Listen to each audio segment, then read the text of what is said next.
Reports ప్రకారం పాపకి తండ్రి నందా కాదు.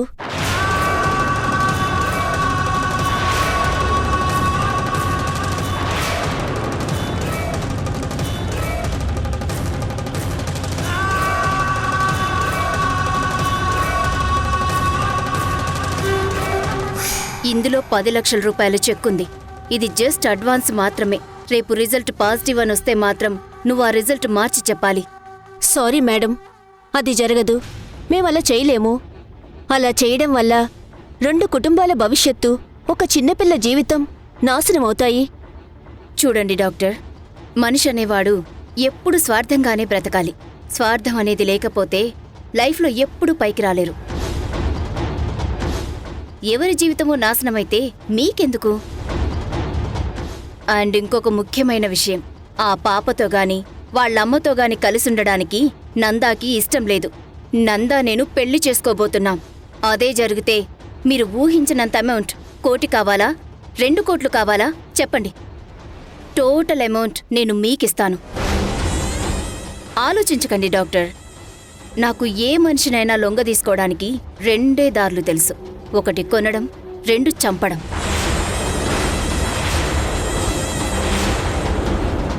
మీకు ఊర్మిళ అనే పెద్ద హాస్పిటల్స్ ఓనర్ ఉండేది తెలుసా? అవును మేడం, తెలుసు. ఆవిడ్ని చంపింది నేనే.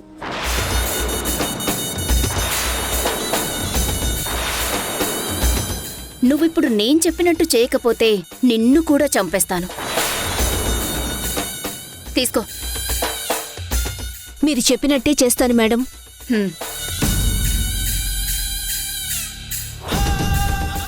డాక్టర్, నిజం చెప్పండి, మీరు రిపోర్ట్స్ మార్చిచ్చారు కదా? ఏం మాట్లాడుతున్నావమ్మా? రిపోర్ట్స్ని మేమెందుకు మారుస్తాం? మాకేం అవసరం?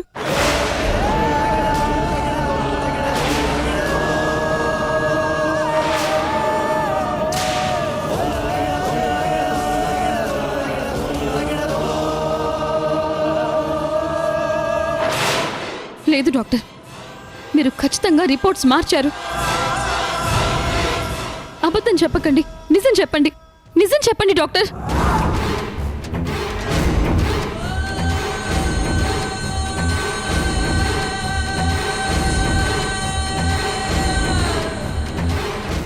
అయ్యో, దయచేసి నా కూతురు జీవితాన్ని నాశనం చేయొద్దు.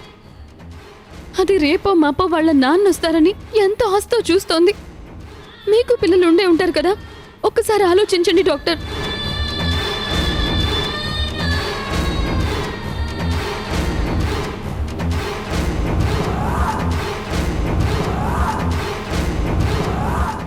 ఏంటి యశోద, నీకు అనుకూలంగా వస్తేనే రిపోర్ట్స్ పాజిటివ్ వచ్చినట్ట? అదే నీకు అనుకూలంగా రాకపోతే రిపోర్ట్స్ ఎవరో మార్చినట్ట? ఏం మాట్లాడుతున్నావు యశోద?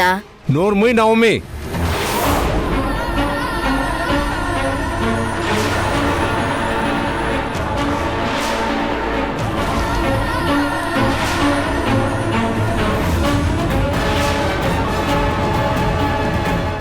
ఇంకొక మాట నువ్వు మాట్లాడినా నేను నిన్ను చంపేస్తాను.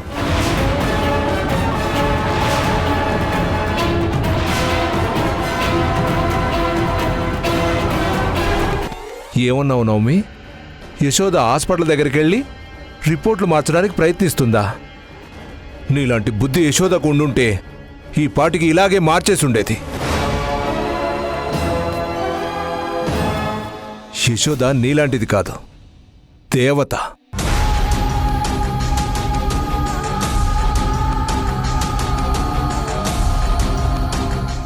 అందుకే నీలాంటి ఆలోచనలు తనకి రావు.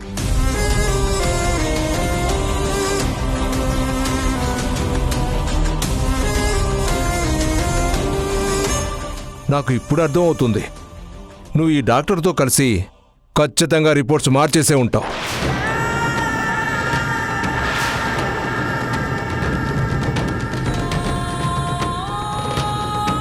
దాక్షాయిని,